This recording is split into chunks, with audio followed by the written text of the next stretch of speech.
Bonsoir à tous. Le déconfinement partiel est en vigueur depuis plus de 3 semaines maintenant. La Nouvelle-Calédonie n'a pas connu de nouveaux cas de Covid-19. Mais après, comment va-t-on vivre avec une menace bien réelle ? Comment allons-nous gérer la situation à moyen terme en sachant que les experts internationaux s'attendent à ce que le virus continue de circuler pendant au moins 1 an, voire davantage, et qu'il est difficilement imaginable que l'on puisse vivre avec nos frontières fermées des mois durant. La Nouvelle-Calédonie peut-elle rester indemne du Covid-19 ? Les services de santé doivent-ils être réorganisés à plus long terme ? Est-ce que cela aura des conséquences pour la gestion des autres pathologies ? Parce qu'on sait en effet que les Calédoniens vont de moins en moins chez leurs médecins ou aux urgences. Pour en parler ce soir et pour répondre aux téléspectateurs, 2 invités. Géraldine Mélin, bonsoir. Bonsoir. Vous êtes médecin généraliste libéral et membre du collectif, c'est ça, des médecins Covid-NC ? C'est ça, du collectif médical Covid-19. C'est ça, Covid-19, qui a été initié au départ par le cardiologue, le docteur Joël Cambloc. Et puis, de l'autre côté, en face de vous, Kader Saïdi, bonsoir. Bonsoir. Vous êtes urologue, spécialiste des greffes rénales et vous avez récemment passé plusieurs mois à Paris pour passer un Master 2 en gestion des risques à l'ENA. Alors, bien sûr, je rappelle aux téléspectateurs que vous pourrez leur poser vos questions en direct via notre page Facebook. Et puis, vous avez déjà été très nombreux à nous envoyer des questions. On y répondra dans quelques instants. La Nouvelle-Calédonie a pris des mesures très vite pour freiner la propagation du virus, des mesures qui se sont avérées efficaces. Et le système médical calédonien a lui aussi rapidement réagi. Mais le chapitre de ce nouveau virus n'est pas définitivement clos. On doit encore être en embuscade face à cet ennemi invisible. On regarde tout de suite ce reportage réalisé par Imagine pour Dakata. La Nouvelle-Calédonie est l'un des tout premiers territoires au monde à se déconfiner. Depuis le 20 avril, la population retrouve petit à petit ses habitudes. Si les Calédoniens sont parvenus à éviter le pire, le Caillou apparaît aujourd'hui comme un îlot préservé dans un monde en proie à la pandémie du Covid-19. Cette situation pose de nombreux défis sanitaires aux acteurs de santé. La population qui n'a pas été exposée au virus reste donc sous la menace de l'importation de nouveaux cas et d'une nouvelle situation de crise. Le premier confinement a toutefois permis de faire évoluer l'organisation du système de santé afin d'être prêt. Les perspectives d'avenir sont floues et génèrent une certaine anxiété. Certains Calédoniens ont du mal à gérer ce stress. C'est tout particulièrement le cas des personnes placées en confinement dans les hôtels. Nous avons rencontré le docteur Hugo Rudy, pédopsychiatre au Cassado, le centre d'accueil et de soins pour adolescents, pour aborder cette question des conséquences psychologiques du Covid. Dès le 20 mars, toute l'équipe du centre a été réquisitionnée pour intervenir dans les hôtels. Être confiné dans une chambre d'hôtel, c'est difficile. Être confiné dans une chambre d'hôtel avec des enfants en bas âge, c'est encore plus difficile. Moi, je dirais que ça vient surtout accentuer des lignes, on va dire, des lignes de faille qui étaient déjà présentes chez ces personnes-là pour diverses raisons, en fonction de leur histoire, de leur parcours, de leurs difficultés. Ce qu'on voyait, c'est aussi que c'était pas uniquement la situation du confinement en soi qui était compliquée, mais c'était les difficultés économiques, par exemple, qui venaient se surajouter pour des gens qui sont en profession libérale ou artisans ou qui sont chefs d'entreprise. Et moi, le seul conseil que j'aurais, mais qui est plutôt à titre personnel, c'est de pas consulter en permanence les informations pour pas que ça envahisse entièrement toute la journée, tout le champ psychique. Il faut aussi des moments où on pense à autre chose. Donc d'essayer de prendre des petits temps pour s'informer, lire. Et s'informer, c'est extrêmement important. Mais que ça ne vienne pas être trop envahissant. Surtout quand il y a la présence d'enfants ou d'adolescents.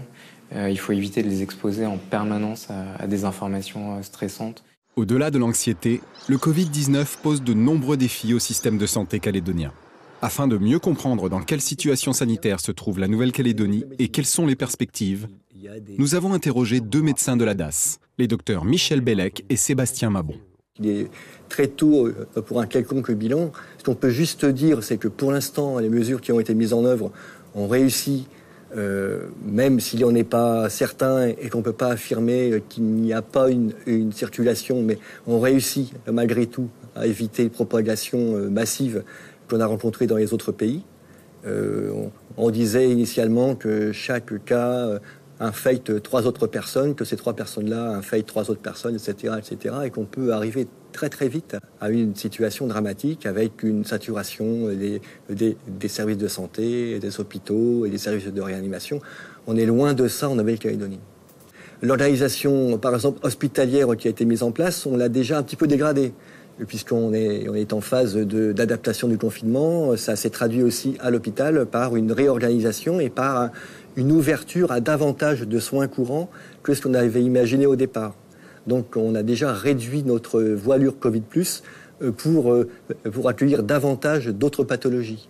On s'est rendu compte au fil du temps que les pathologies chroniques qu'on avait l'habitude de prendre en charge à l'hôpital ne venaient plus à l'hôpital. Donc il faut qu'on fasse attention. Il ne faudrait pas que le Covid ait des dommages, fasse des dommages collatéraux sur les pathologies qui ne sont pas la pathologie Covid. Pour le moment, la quarantaine, c'est ce qui protège la Calédonie. La Calédonie, elle a une chance et une malchance. La chance, c'est que c'est une île. Et donc, du coup, on a un contrôle massif des frontières qui est vraiment très précis et très rigoureux. La malchance, c'est que c'est une île. Et donc, du coup, elle a besoin de l'extérieur pour vivre. Donc, et besoin de ravitaillement pour beaucoup d'éléments qui sont primordiaux pour la Calédonie. Donc, pour le moment, il faut protéger les Calédoniens et on va conserver la quarantaine pour les personnes. À ce jour, en termes de perspective, à 1 mois, à 2 mois, on est capable de vous dire qu'on va pouvoir mettre la quarantaine, voire la diminuer, voire diminuer les choses en fonction de l'évolution du virus, en fonction de l'évolution des connaissances sur le virus. C'est tout ce qu'on peut vous dire. Par contre, vous dire ce qu'on va faire dans 6 mois, on attend le retour des études internationales pour savoir ce qu'on va faire. Une loi adoptée par le Congrès le 11 avril permet aux médecins libéraux de prescrire de la chloroquine. Un médicament bien connu qui suscite de vifs débats au sein de la communauté scientifique. Sur cette question, nous avons interrogé le docteur Claude Maillot, un des membres du collectif lancé par le docteur Camlock au début de la crise. La chloroquine et l'hydroxychloroquine ont fait l'objet d'un emballement médiatique. Lorsque nous prescrivons un médicament hors AMM, hors autorisation de mise sur le marché, c'est-à-dire pour un usage qui n'est pas celui pour lequel il est fabriqué, nous pouvons le faire, c'est autorisé, mais il faut que nous puissions justifier que nous le faisons parce que nous avons des arguments scientifiques forts pour étayer cet usage à côté des indications normales. En ce qui concerne l'hydroxychloroquine et la chloroquine et leur association à l'azithromycine dans le cas du Covid-19, nous n'avons pas à ce jour d'éléments scientifiques nous permettant de prescrire cette association. Les médecins libéraux sont en première ligne dans le système mis en place par les autorités sanitaires. Le docteur Maillot nous précise quel rôle ont joué ces professionnels de santé dans le dispositif. On a mis au point les uns et les autres des mesures d'asepsie absolument drastiques. On a mis en place des filières qui permettaient que les patients grippés ne rencontrent pas les gens non grippés. Bon, pour autant, ça ne s'est pas suffisamment su ou ça n'a pas suffi à rassurer le public. Beaucoup de patients m'ont expliqué qu'ils avaient compris que les mesures de confinement leur interdisaient de consulter leur médecin traitant. Peut-être y a-t-il eu un problème de communication. Peut-être y a-t-il eu aussi dans le public une crainte de rencontrer le virus dans les cabinets de médecine générale, malgré tous les soins qui ont été pris par chacun d'entre nous pour garantir une absence, en tout cas pour diminuer au maximum le risque de transmission. Les connaissances sur le Covid progressent très rapidement. Les scientifiques du monde entier sont mobilisés sur ce nouveau virus. Nous avons fait le point avec le docteur Myriel Dupont, chercheuse virologiste à l'Institut Pasteur de Nouvelle-Calédonie, sur les avancées de la recherche et ce qu'elles peuvent laisser espérer. Concernant les vaccins contre le Covid-19, il y a plus de 60 vaccins qui sont en cours de mise en place, d'essais. Et actuellement, il y a 8 vaccins qui sont en phase clinique. Alors, qu'est-ce qu'on veut dire quand on parle de phase clinique ? Ça veut dire qu'ils ont commencé en fait, les essais sur l'homme. Parmi ces 8 vaccins, il y en a 2 qui sont en phase 2. Donc la première phase, c'est on va d'abord tester sur environ une centaine de personnes comment elles répondent au vaccin, s'il n'y a pas d'effet secondaire suite à la vaccination. Et une fois qu'on a regardé un peu l'innocuité du vaccin au niveau de la personne, on va regarder comment est-ce que les personnes répondent à la vaccination si elles mettent en place des anticorps. Donc ça, c'est la phase 2 qui se fait sur des corps de personnes plus importants, environ 500 personnes. Et on va là, au moment de la phase 2, essayer d'établir en fait le protocole, c'est-à-dire la dose vaccinale, est-ce qu'il faut 1 ou 2 2 doses et commencer à évaluer si les personnes font une réponse en anticorps, la qualité de la réponse en anticorps et commencer à voir la durée de la réponse en anticorps. Il faut savoir que le temps de génération d'un vaccin, et c'est un temps long, on a pu raccourcir tout ce qui était les phases précliniques. Donc au mieux, et c'est vraiment un délai très court dans une mise en place d'un vaccin, on serait à 18 mois. Si les premiers vaccins qui sont actuellement en phase 2 montrent des résultats positifs. Sinon, il faudra attendre que les prochains arrivent. Il n'y a pas forcément une solution pour lutter contre une maladie, il y en a plusieurs, on a différents arsenals cordes à notre arc. Il y a le vaccin, en est une, des traitements, qui soient pour soigner des cas sévères ou pour se prémunir en fait, de la maladie, et la prévention. Il ne faut pas oublier la prévention, qui est pour le moment la seule option que l'on a, avec les gestes barrières, la distanciation et le confinement. Donc tout ça fait en sorte qu'à un moment, on aura ces 3 solutions, et c'est un mélange, plus d'autres, on ne connaît pas encore forcément, qui vont pouvoir aider à la prise en charge de cette maladie et de cette épidémie. Alors, des traitements, les espoirs, on en parlera bien évidemment dans la deuxième partie de cette émission. Mais déjà, une question à tous les deux. On a vu que le confinement a eu des effets positifs sur la circulation du virus. Certains autres pays, notamment asiatiques, ont privilégié, eux, le port du masque, confiné uniquement les gens malades et ont maintenu l'activité économique. Est-ce qu'on peut dire que ces 2 stratégies se valent? Avec vous d'abord, Géraldine Mélin. Alors, il faut comprendre surtout que la mesure de mise en place d'un confinement, elle a été décidée parce qu'on n'avait pas les mesures possibles pour équiper toute la population en masque. Et qu'il est évident que si on avait pu équiper tout le monde en masque et avoir une organisation qui évite le confinement, il aurait été évité pour éviter les retentissements économiques graves que ça engendre. Après, il n'y a pas une méthode qui est meilleure que l'autre. On fait en fonction de l'instant et en fonction des moyens qu'on a. Kader Saïdi, vous partagez, vous également ? Il y a une notion de moyens, il y a une notion aussi de pays, de territoire, de culture du pays. Il y a des pays qui peuvent naturellement avoir des distanciations sociales sans confinement. C'est le cas de la Suède, c'est le cas de l'Allemagne, c'est le cas de la Corée. On n'a pas besoin de les confiner complètement pour qu'ils respectent des mesures barrières. Il y a des pays qui ont des cultures et des moyens différents. Donc les stratégies dépendent vraiment des caractéristiques propres des pays et de leurs moyens. Donc je dirais que pour la Nouvelle-Calédonie, la stratégie qu'elle a prise, en tout cas, c'est que le résultat est là. Et positif. Mais est-ce que finalement la stratégie qu'on va prendre aujourd'hui, c'est-à-dire on réouvre l'économie, on ne réouvre pas le ciel, mais au moins l'économie, tout le monde doit porter un masque autant que possible dans les endroits où il y a du monde, est-ce que c'est pas finalement une stratégie à l'asiatique, je dirais ?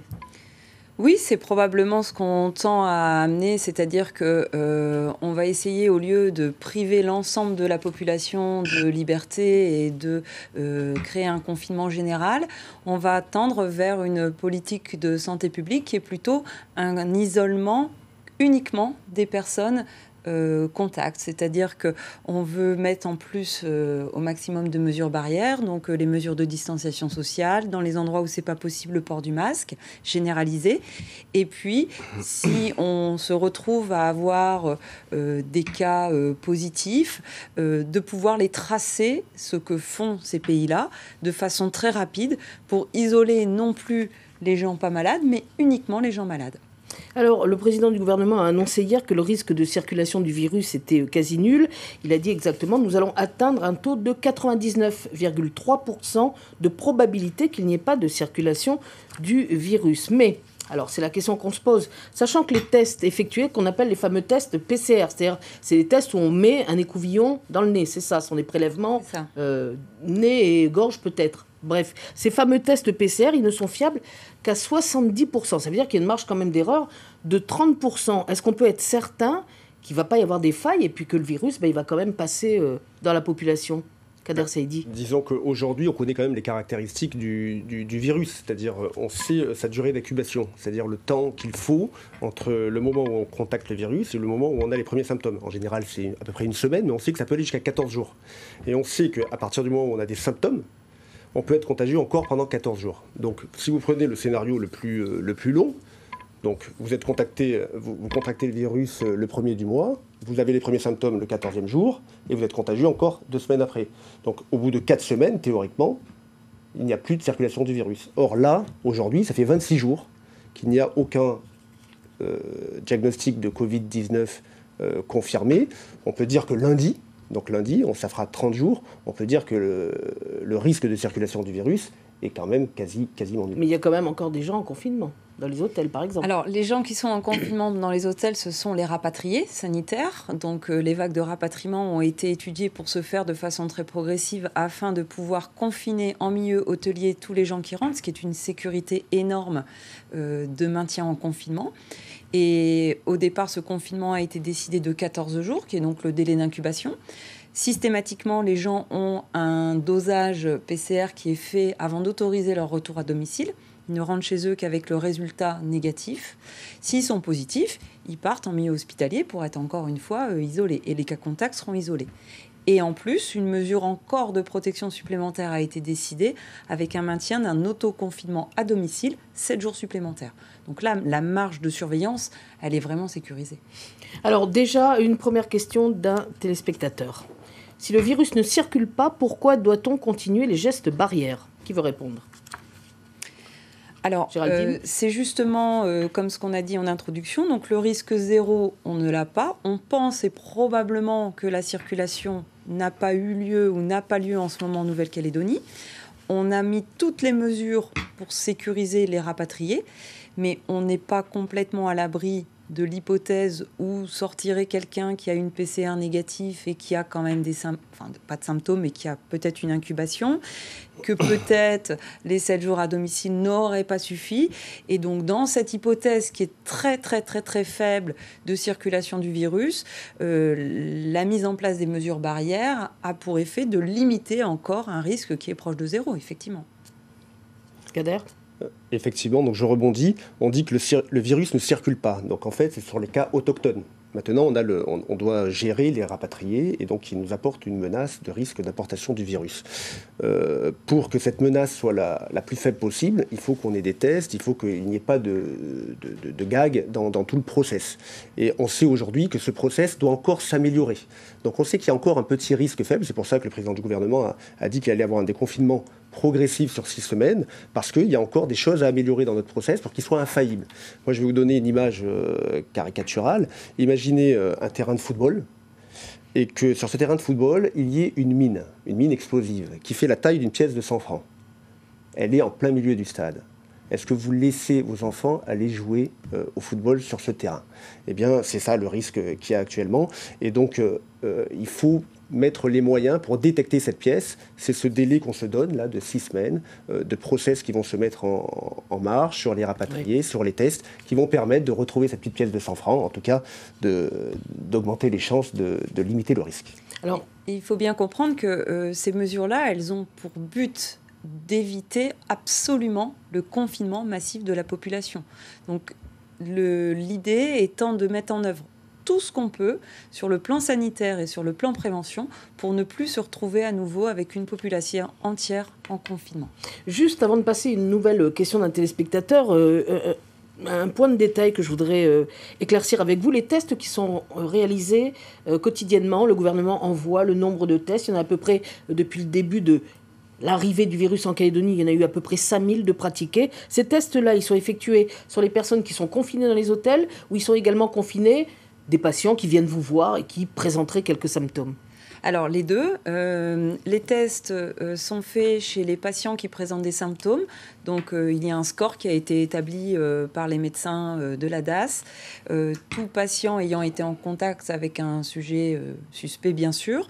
Les gens qui présentent des symptômes de fièvre, de toux, de gêne respiratoire, de syndrome pseudo-grippaux, courbatures, douleurs musculaires, sont incités à prendre contact avec leur médecin traitant et sont envoyés pour un prélèvement au niveau de la tente. Ça permet de vérifier qu'effectivement, on a la confirmation que le virus ne circule pas dans la population. C'est ce qu'on a beaucoup fait au début et c'est ce qu'on continue à faire pour continuer à s'assurer que statistiquement, on n'est pas passé justement entre les mailles du filet. Et après, il y a une partie des tests qui servent à la surveillance systématique des gens en sortie de confinement avant de pouvoir autoriser le retour à domicile. Et il y a aussi des tests qui ont beaucoup servi pour dépister les sujets contacts, c'est-à-dire que tous les gens qui ont été Covid positifs, donc les 18 personnes qui ont été hospitalisées, il y a tout un maillage qui a été fait par les médecins de la DAS pour retrouver tous les contacts possibles de ces gens-là. Et tous ces contacts-là ont pu bénéficier en fonction de la proximité et du risque de contagion qu'ils avaient d'un test PCR. Donc ça sert pour le dépistage, pour les mesures sanitaires d'entrée aux frontières et pour le suivi des patients positifs. Alors, une question d'un téléspectateur. Pourquoi la quatorzaine de confinement obligatoire à l'arrivée est-elle passée à 3 semaines? Kader Saïdi. Donc je vous ai dit, c'est en fonction de la durée d'incubation du virus. On sait qu'elle peut aller jusqu'à 14 jours. Et dans 90% des cas, elle arrive dans la première semaine. Sauf que de temps en temps, elle va jusqu'à 14 jours. Et dans très rares cas, elle peut aller jusqu'à 21 jours, voire plus. Mais on est dans du 2 ou 3%. Donc c'est pour cette raison qu'une semaine supplémentaire, pour ces 2-3% de possibilité d'avoir des symptômes apparaissent. Donc c'est une mesure vraiment de sécurité maximum, sachant que la plupart des pays font 14 jours de quatorzaine. Le temps moyen d'incubation, il a été estimé à entre 5 et 10 jours, avec une moyenne à 7,4 jours.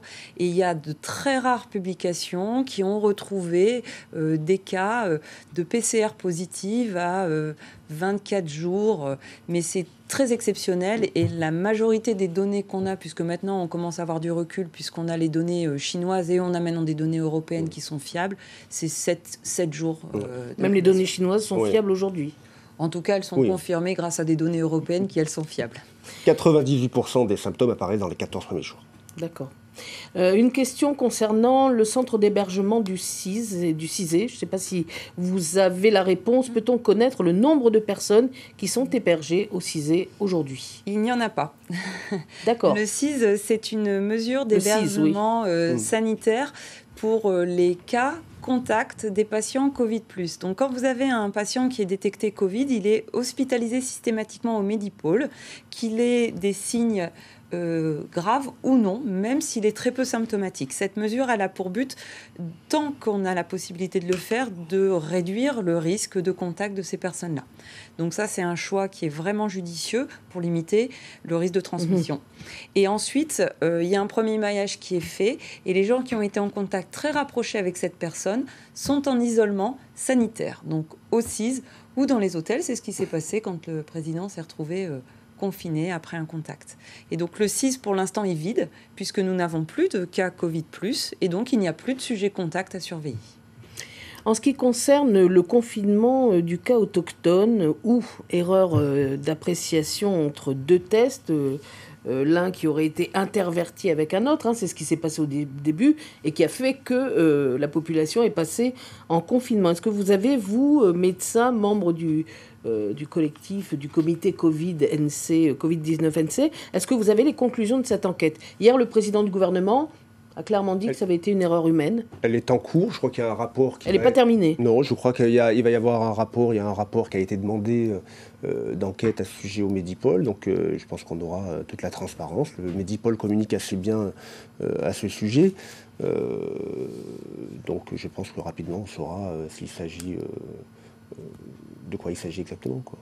Alors, pas de circulation, oui. En tout cas, juste, je voulais rebondir sur la fiabilité des tests. Je crois qu'elle n'est pas remise en cause. Les tests sont extrêmement fiables. Et donc, si les patients ont un doute sur des symptômes de Covid, de la fièvre, de la toux, il ne faut pas qu'ils hésitent à faire le test. Les tests sont fiables. Il n'y a pas de souci à ce niveau. Et il est demandé, d'ailleurs, quand on a une forte suspicion clinique, si un premier test était revenu négatif, de renouveler ce test. Ça, c'est vraiment une conduite à tenir qu'ont maintenant tous les médecins généralistes.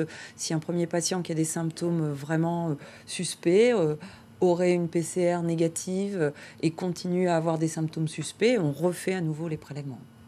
Alors on va passer maintenant au chapitre des soins, des symptômes, etc., des questions purement médicales, puisque ce sont celles qui nous arrivent le plus fréquemment, avec tout d'abord cette question, 50% de baisse de fréquentation aux urgences et dans les cabinets, dans vos cabinets médicaux.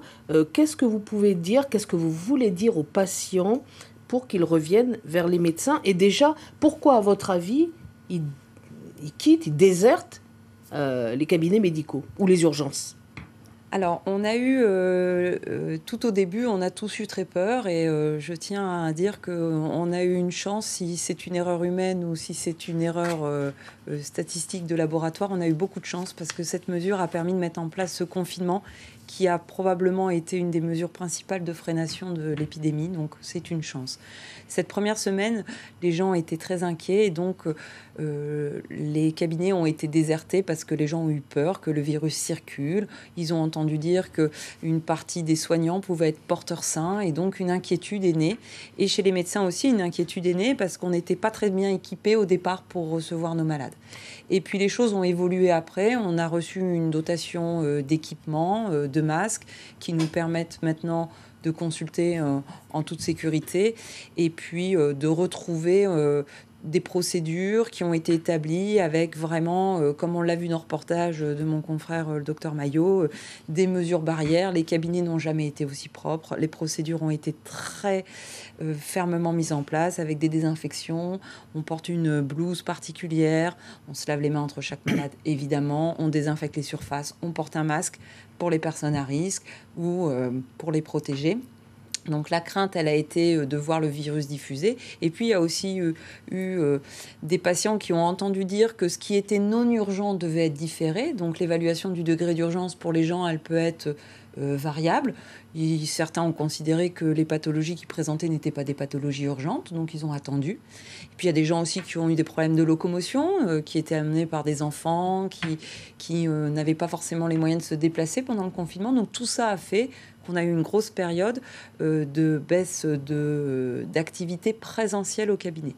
Par contre, on a continué à faire énormément de conseils et de recommandations par téléphone pendant toute la période. Vous, docteur Saïdi, ça a été pareil. Alors, vous êtes spécialiste, une spécialité qui peut-être faisait partie de, notamment en ce qui concerne les greffes, etc.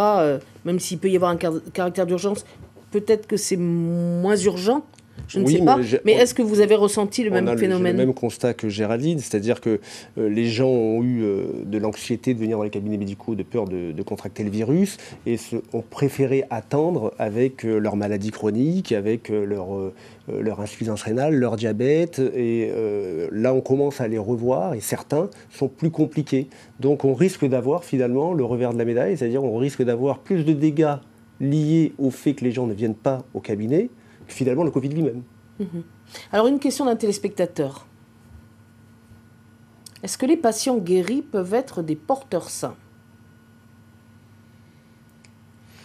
Est-ce que les patients guéris peuvent être des porteurs sains ? À ce jour, il n'y a pas vraiment d'études qui dit que les patients qui ont contracté le Covid-19 et qui sont guéris, donc la guérison, les critères de guérison, c'est 2 PCR négatives à 48 heures, c'est-à-dire qu'on n'a plus de charge virale, on n'a plus de symptômes. À ce jour, on n'est plus porteur du virus. On peut pas porter, ça n'existe pas le portage sain du virus. Un virus, il infecte une cellule et il se réplique jusqu'à la tuer. On peut pas être. Mais dans le cas de, alors bien sûr, ça n'a rien à voir, mais dans le cas du SIDA, par exemple, on sait aujourd'hui que c'est devenu une maladie chronique. Les gens vivent avec le SIDA. Pour autant, même s'ils n'ont plus de symptômes, ils peuvent le transmettre. Ils ont un traitement rétroviral qui permet au virus de ne pas se répliquer. Ou comme dans l'herpès, le virus se retrouve dans la cellule, il baigne dans le cytoplasme un petit peu au ralenti. Mais là, dans ce cas de virus, de coronavirus, ce sont des virus qui se répliquent, on ne peut pas être porteur sain. C'est pas possible.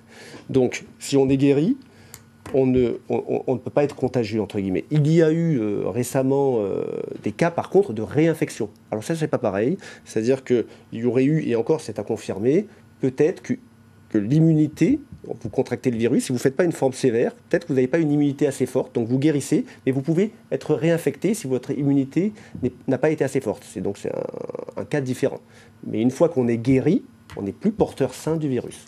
On connaît bien ça avec le virus de la grippe, qui est un virus, quand on a fait la grippe saisonnière, on est immunisé contre cette forme-là de grippe. On l'a eu une fois, on ne va pas rattraper exactement la même grippe la même année, mais par contre, à la saison hivernale suivante, le virus se sera un peu transformé et on pourra à nouveau contracter la grippe. Donc pour le coronavirus, on est pour l'instant dans des phases d'études, c'est-à-dire qu'on ne sait pas bien comment va muter ou évoluer ce virus. On est en phase de recherche et de surveillance.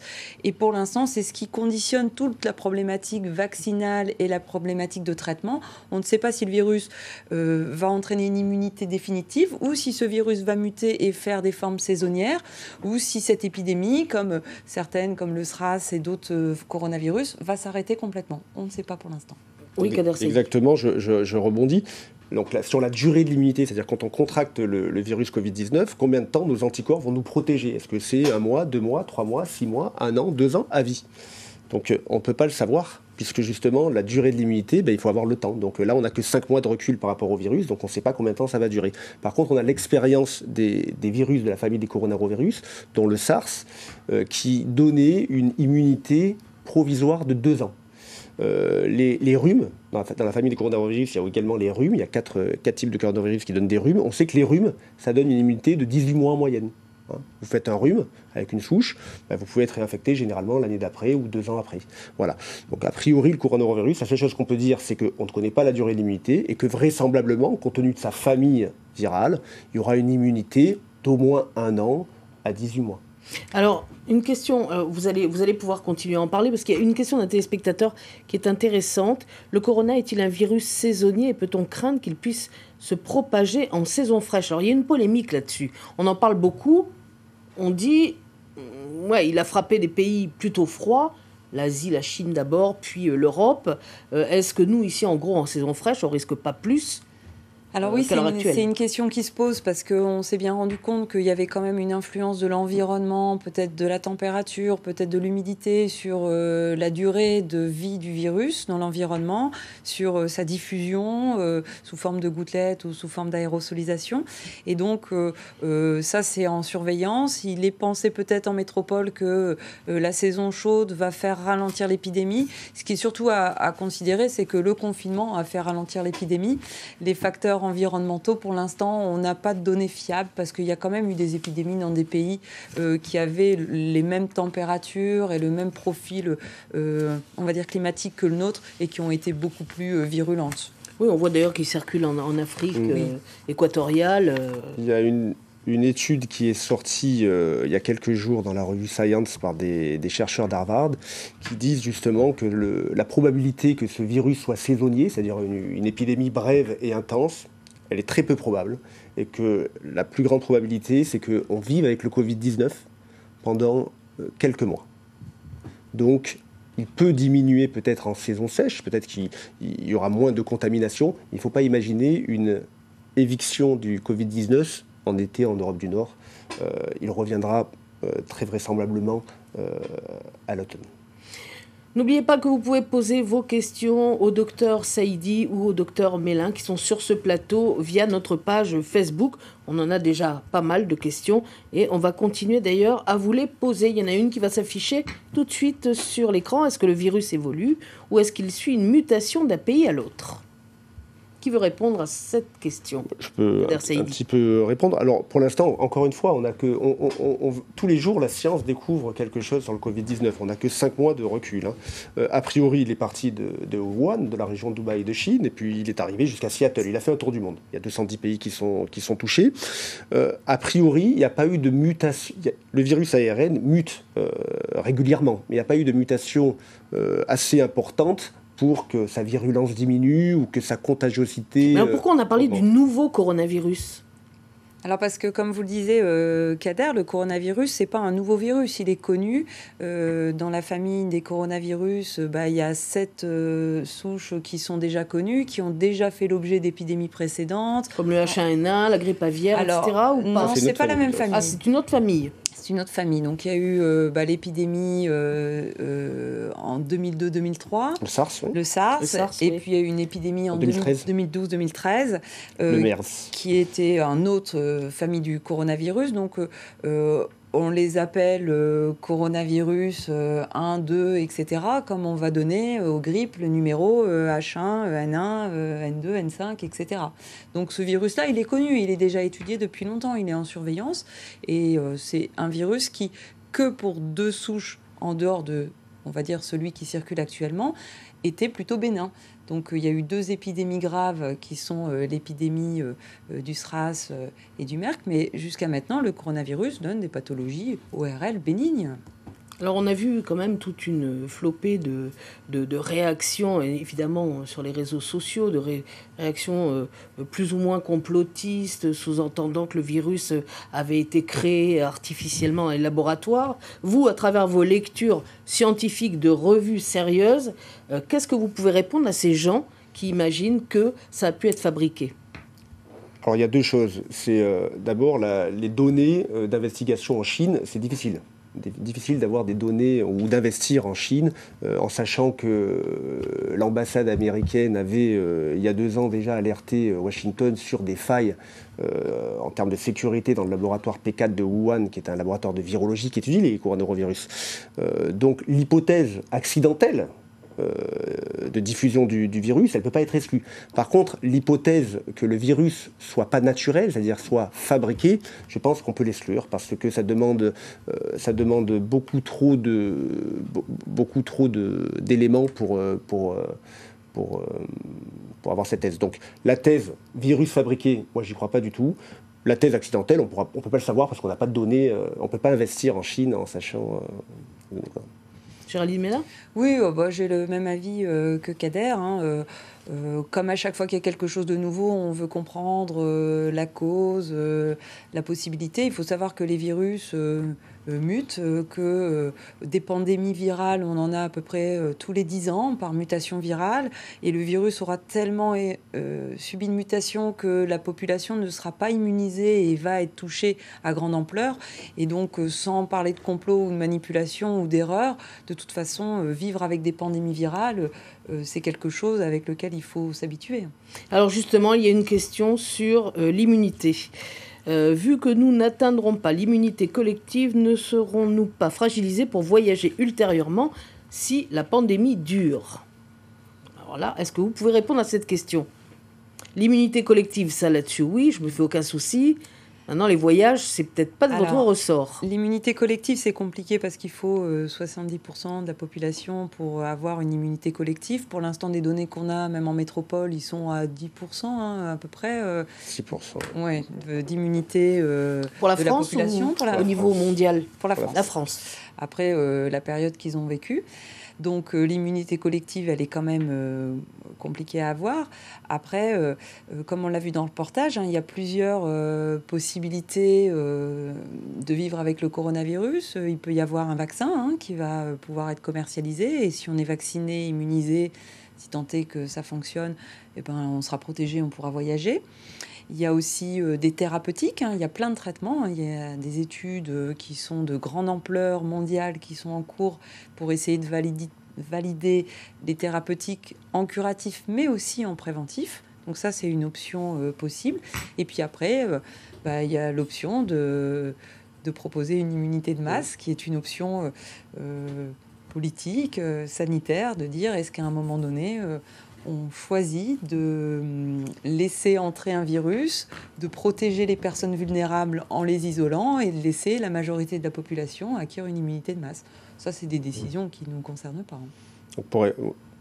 Pour continuer et répondre à la question de l'internaute, pendant 18 mois, je pense qu'on va devoir vivre dans le monde avec le Covid-19.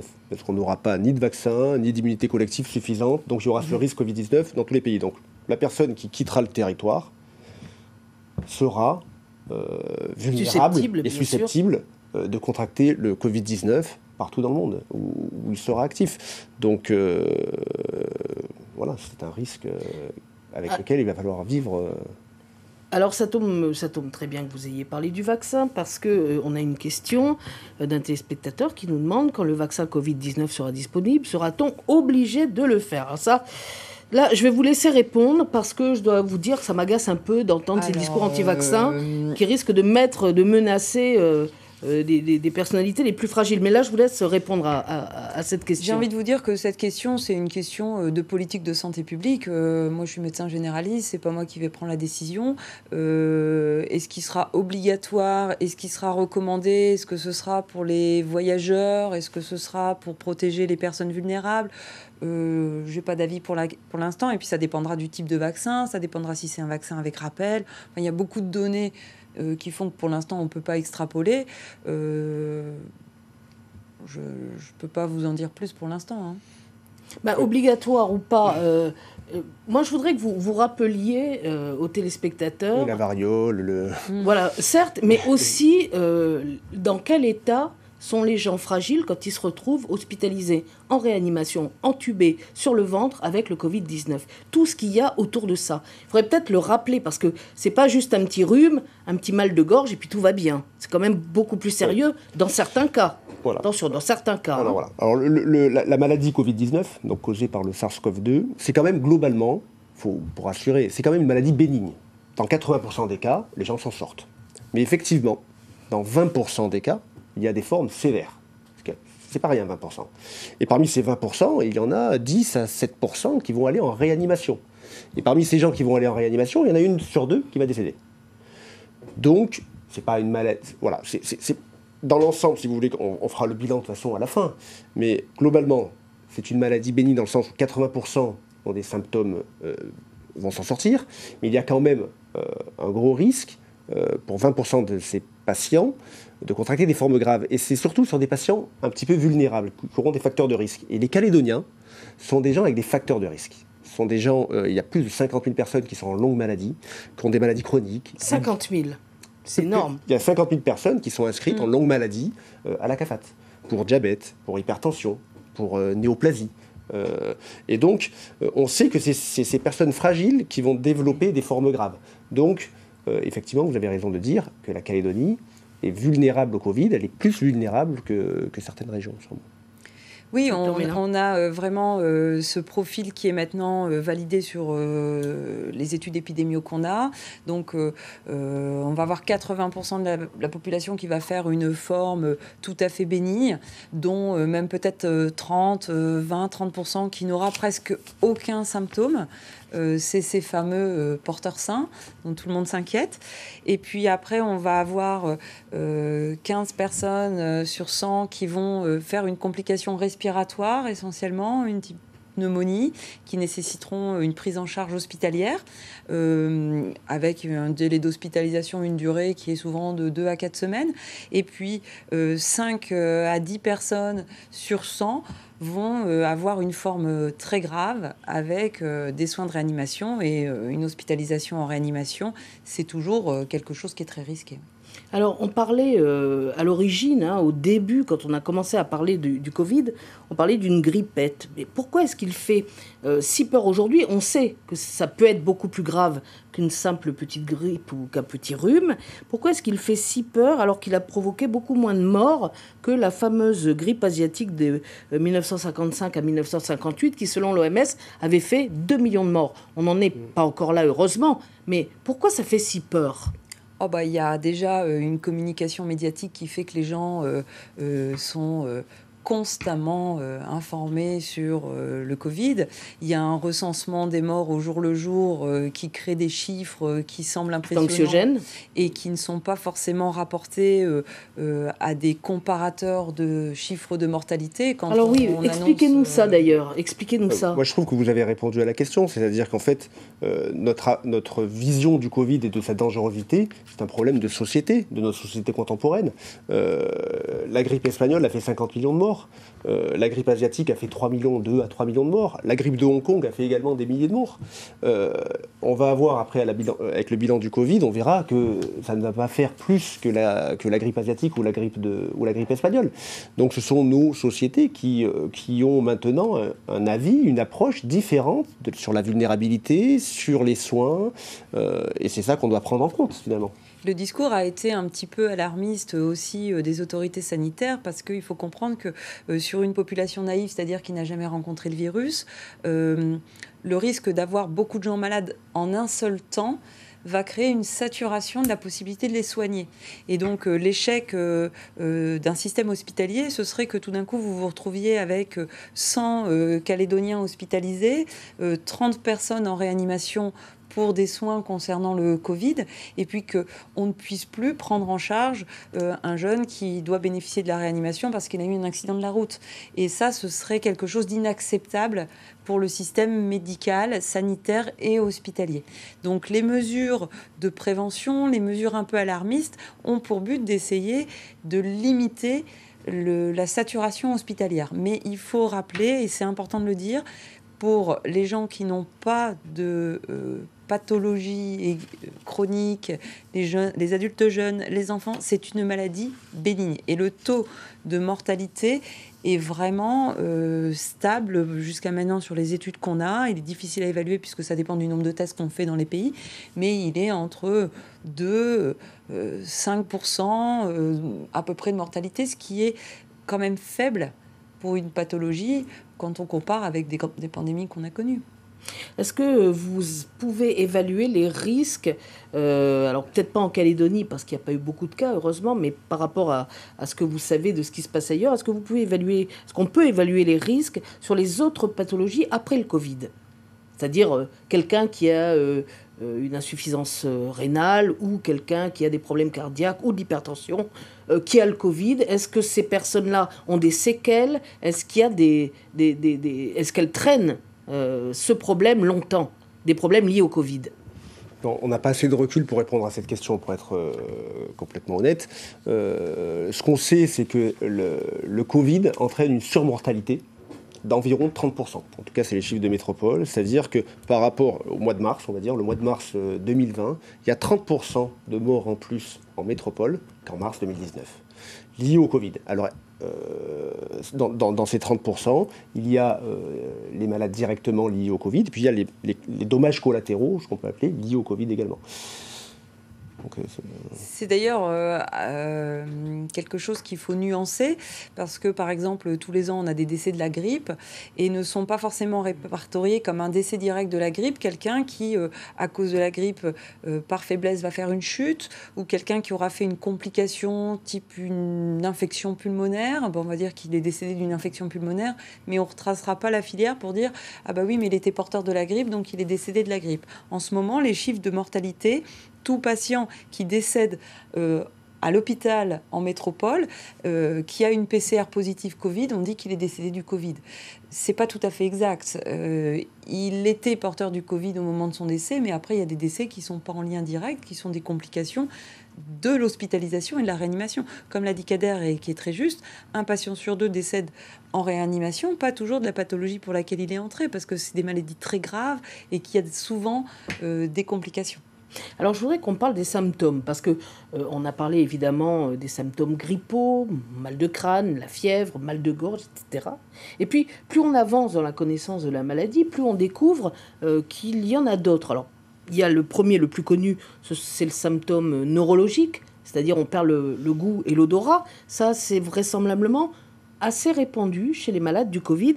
Mais on parle aussi de problèmes dermatologiques, avec des engelures au bout des doigts, de problèmes cardiologiques. C'est le New York Times qui récemment parlait dans ses hôpitaux à New York d'exemples de très jeunes adultes entre 20 et 40 ans avec de très graves problèmes cardiaques, et également des problèmes de caillots qui se formeraient comme ça d'une façon curieuse, ou en tout cas incompréhensible, dans le corps. Est-ce que vous avez, de ce que vous entendez, de ce que vous savez, est-ce qu'on peut dire que ce sont des cas isolés, très rarissimes, ou est-ce que oui, bien on en découvre et puis c'est plus complexe que ça? Alors, juste pour répondre à ça, en termes de fréquence, il faut quand même savoir que la majorité des symptômes, c'est de la fièvre. Et le deuxième critère principal, c'est de la toux. Et qu'après, les gens référencent tout ce qu'ils voient, mais que tous ces symptômes que vous décrivez, qui sont pas classiques, sont très rares. Ils sont décrits, ils sont étudiés à la loupe parce que c'est nouveau, parce que on apprend à les connaître. Mais c'est quand même le principal symptôme, c'est une atteinte fièvre et respiratoire. Et après, il y a des atteintes vasculaires, effectivement. Exactement. C'est-à-dire que dans 80% des cas, on l'a dit, c'est bénin. Et dans les 20% des cas où ça se complique, on commence à mieux comprendre la physiopathologie, ça veut dire le mécanisme lésionnel du virus. Et effectivement, il y a des atteintes neurologiques. Il y a également des atteintes vasculaires avec des thromboses, des petits caillots de sang qui se développent un petit peu de façon disséminée dans le poumon. Et donc, c'est ça qui gênerait en fait au niveau, c'est pas trop la pneumonie entre guillemets infectieuse, mais plutôt ces petits thrombus qui bouchent les petites artères de façon distale. Donc tous les jours, on apprend un peu plus sur la physiopathologie pour les formes graves. Et donc, on aura de meilleures armes thérapeutiques probablement dans le futur pour ces cas graves. Mais ça reste pour les cas graves. Justement, Géraldine Mélin, vous disiez tout à l'heure quand on préparait l'émission que ces problèmes de vascularite, ça pourrait expliquer le succès, entre guillemets, pas encore totalement prouvé, de l'usage de la chloroquine. Ou d'autres médicaments. C'est-à-dire qu'il y a plein de médicaments qui sont à l'étude en ce moment en Europe, dans des grandes séries, notamment une étude qui s'appelle l'étude Discovery.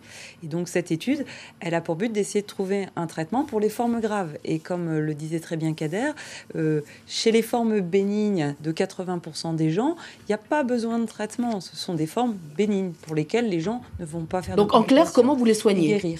Et après, pour ces formes graves, on est dans des traitements hospitaliers. Donc, ce qui est à l'étude, c'est des traitements qui peuvent agir sur la vascularite, sur le problème respiratoire, sur la diminution de la réplication virale, sur des antibiotiques si ça se complique sous forme bactérienne. Mais ça, c'est pour les gens qui vont faire la complication.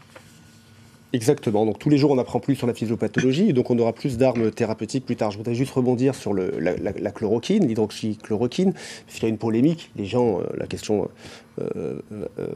les gens se posent la question pour ou contre la chloroquine. On ne devrait pas se poser cette question. Juste pour resituer le débat, il y a 2 mois, en janvier, donc c'est l'équipe marseillaise qui fait une étude qui n'est pas valable scientifiquement, mais qui montre, au moment donné où ça arrive, qu'il y aurait un potentiel effet sur la charge virale et éventuellement pour diminuer les formes graves. Donc on a cette étude qui n'est pas prouvée scientifiquement parce qu'une étude doit être comparée à un placebo pour dire que ça marche. Parce que sinon ça peut être de la démarche, fondement de la démarche scientifique. Voilà, sinon ça pourrait être de la croyance au produit qui fait qu'avec notre autosubjectivité, ce qu'on appelle l'effet placebo. Donc on est obligé de comparer avec un placebo. Sauf que cette équipe ne l'a pas fait. Parce qu'elle a fait ça un peu en urgence, et donc elle a dit qu'il y aurait un potentiel effet.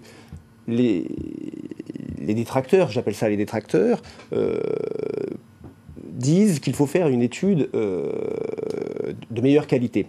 Le problème, c'est que cette étude de meilleure qualité, elle n'a pas encore été faite, et donc à ce jour, on ne peut pas dire si la chloroquine marche ou ne marche pas. On a quand même, par contre, de plus en plus d'éléments, vous allez sur Facebook, qui vont plutôt sur la mise en garde des effets secondaires pour éviter l'automédication, etc. Mais on a à ce jour, on n'a pas d'études placebo en double aveugle, randomisées, qui respectent un petit peu le protocole qui avait été proposé pour dire la chloroquine ne fonctionne pas. Donc probablement qu'on le saura maintenant dans 1 mois ou 2, mais à ce jour, on ne peut pas répondre à cette question.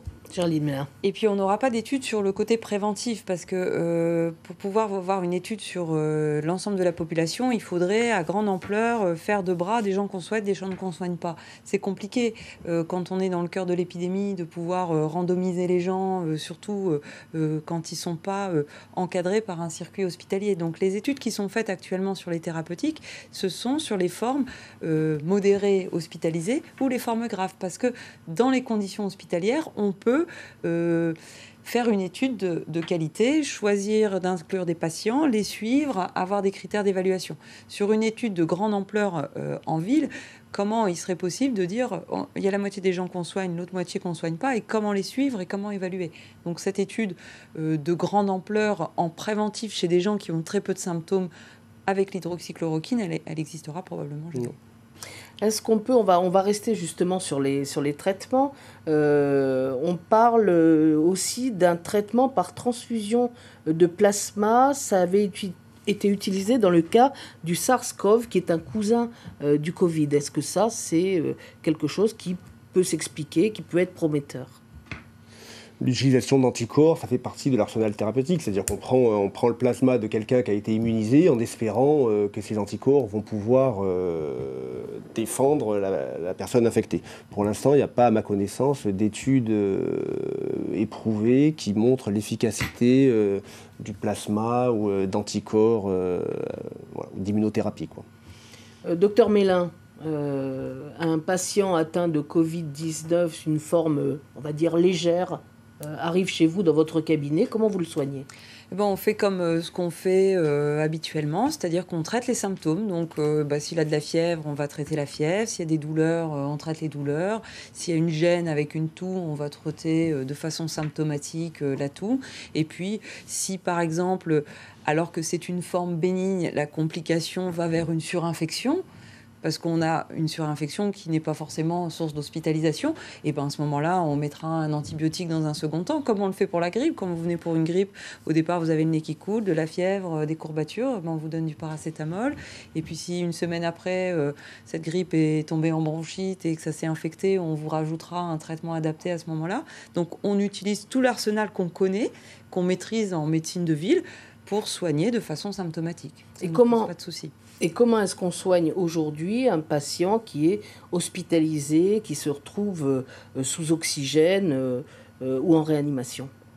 Du Covid-19, c'est un traitement symptomatique, entre guillemets. On n'a pas de rétroviral actuellement efficace, ou qui a montré son efficacité. L'hydroxychloroquine, on peut l'utiliser dans le cadre de protocoles, ce qui a été fait au Medipol, puisque je crois que 3 patients ont été traités par chloroquine. Voilà, on ne peut utiliser que des rétroviraux ou de la chloroquine dans le cadre d'essai. Sinon, le reste du traitement, c'est un traitement symptomatique, c'est-à-dire qu'on traite les symptômes. Si on pense que vous avez des petits caillots de sang, on va vous donner des anticoagulants pour fluidifier le sang. Si vous avez de la fièvre, on vous donne des antipyrétiques. Si vous avez... Voilà. Donc, c'est ce qu'on appelle le traitement symptomatique. Mais le traitement de la cause du virus, ce n'est que dans le cadre d'essai. Donc, c'est soit la chloroquine, soit des rétroviraux. Mais pour ça, il faut rentrer dans un essai thérapeutique. On va regarder une question d'un téléspectateur. Ce sera sans doute d'ailleurs l'avant-dernière question de cette émission. Certains groupes sanguins sont-ils plus ou moins sensibles à une contamination au Covid-19 ? C'est vrai qu'on l'a dit pendant un moment. Géraldine Mélin. Pas que je sache. J'ai pas vu passer d'études qui parlaient de groupes sanguins et de coronavirus. Kader Saïdi, pareil ? Plus, oui. Pourtant, on en a parlé. On a dit que le groupe O+, avait moins de risques de l'avoir que le groupe A. Non, c'est pas sérieux. Il n'y a rien qui soit sorti dans des revues scientifiques et validées. Sérieuses, et d'accord. Une dernière question qui, je trouve, qui rend les choses également préoccupantes, ce sont ces nouvelles formes infantiles. On a longtemps pensé que les enfants ou les adolescents étaient très peu, voire pas du tout, atteints par cette maladie. Sans doute, imaginait-on, à cause d'un système immunitaire en formation plutôt fort. Aujourd'hui, on voit que certains enfants, il y a eu d'ailleurs une communication de l'hôpital Necker à Paris, un grand hôpital pédiatrique, on parle justement d'atteintes très rares, mais qui sont là sur des enfants. Qu'en est-il, docteur Mélin ? Alors, l'hôpital Necker a mis une alerte, non pas sur des cas graves de coronavirus, mais sur l'apparition de 20 cas pour la France, sur 67 millions d'habitants, donc de 20 cas d'enfants qui ont été hospitalisés pour des syndromes infectieux rares qui ressemblent à une forme d'une maladie qui s'appelle la maladie de Kawasaki, qui est une maladie qui va entraîner une atteinte cardiaque au bout de 5 jours de fièvre très intense, qui est une maladie rare. Et donc, dans cette situation de vigilance sanitaire, l'hôpital Necker a jugé bon de créer une alerte sur les réseaux médicaux, dans les hôpitaux pédiatriques, en médecine de ville, en demandant aux médecins d'être vigilants, de remonter tous les cas possibles de maladies infectieuses inhabituelles en pédiatrie. Mais pour l'instant, il n'y a aucun lien net entre le Covid et ces pathologies infectieuses rares. Est-ce que vous pensez, vous aviez peut-être quelque chose à ajouter, Kader Saïdi, non ? Est-ce que vous pensez, vous, à votre avis, combien de temps faudra-t-il à la recherche, à la science, à la médecine, pour trouver un vaccin ou un traitement ? Si tant est qu'il y a un traitement. Il faut environ entre 12 et 18 mois pour essayer de trouver un vaccin. Donc je pense qu'il va falloir changer de logiciel en Nouvelle-Calédonie et d'ailleurs partout dans le monde. C'est-à-dire qu'il va falloir vivre avec le Covid-19 en permanence pendant 12 à 18 mois. Et je trouve que la formule du président du gouvernement, la nouvelle normale, elle parle bien, c'est-à-dire que ce virus, vraisemblablement, ne va pas disparaître. Il ne va pas y avoir d'immunité collective, il va falloir attendre ce fameux vaccin ou attendre qu'une proportion de la population suffisante le contracte pour se débarrasser de cette épidémie. Et ça va prendre de longs mois. Géraldine Mélin, même opinion que le docteur Pour le Saïdi. vaccin, tout à fait. Ça, c'est un délai qui est incompressible. On l'a bien entendu dans le reportage. Entre le moment où on commence une étude et le moment où on peut sortir un vaccin de façon sécurisée, il y a un délai incompressible qui est de 12 à 18 mois. Et puis les études, les grandes cohortes qui ont été mises en place actuellement, les rendus sont décalés. On n'a pas de résultats attendus avant, à mon avis, 1 mois, pour voir si un médicament sortirait du lot. Mais comme on l'a dit déjà plusieurs fois dans l'émission, ces traitements ne seraient réservés qu'aux formes hospitalières et graves. Et donc, il va ou falloir immuniser la population avec une vaccination, ou vivre sous cloche dans un pays non immunisé, ou créer une vaccination, plutôt une immunisation collective. Parce que finalement, il n'y a pas de traitement particulier pour les grippes, quelles qu'elles soient. Il n'y a pas de traitement particulier pour le Covid, pour les gens qui n'ont pas de facteur de risque. Donc la solution, ce sera le vaccin, de toute façon. Ce sera le vaccin. Je vous remercie tous les deux d'être venus sur ce plateau pour nous éclairer ce soir. Merci beaucoup. Je signale, docteur Saïdi, que vous avez sorti ce livre qui s'appelle « Comprendre la Nouvelle-Calédonie à travers son système de santé ». Un livre très intéressant que vous pouvez trouver d'ailleurs dans toutes les librairies du territoire. C'est la fin de ce second numéro de Dakata consacré à l'épidémie de Covid-19. Notre prochain rendez-vous, ce sera le 4 juin pour une émission consacrée aux troubles de la thyroïde et au lévothyrox, ce médicament dont la nouvelle génération a provoqué des effets secondaires parfois lourds pour certains patients. Passez une très bonne soirée, prenez soin de vous et de vos proches en respectant les gestes barrières et à bientôt.